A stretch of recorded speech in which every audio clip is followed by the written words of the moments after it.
Hello everyone, welcome back. In today's tutorial, I'm going to show you how to use Canva Text-to-Speech in the easiest way in 2026 guide.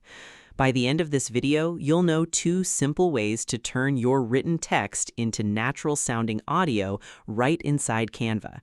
This is perfect for adding narration to videos, presentations, or social media posts without leaving your project. So let's get started. First, open a new project or an existing video or presentation in Canva. Click on the text box you want to convert into speech so Canva knows which text to use. At the top toolbar, look for the magic right icon and select Generate AI Voice. A panel will open where you can type or edit your script. Choose your language and select a voice, male or female.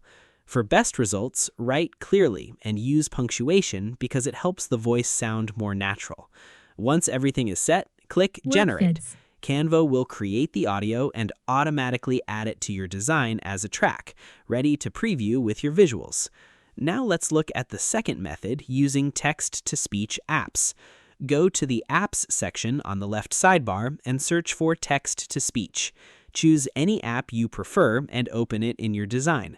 Paste or type your script, then select language, voice, and adjust settings like speed, pitch, and volume. When you're happy, click Generate and then Add to Design. Your voiceover will appear as an audio track that you can align with your content. That's it. You now have two easy ways to create voiceovers in Canva and make your content more engaging and professional. If you found this tutorial helpful, don't forget to like, share, and subscribe for more powerful content creation tips. Thanks for watching.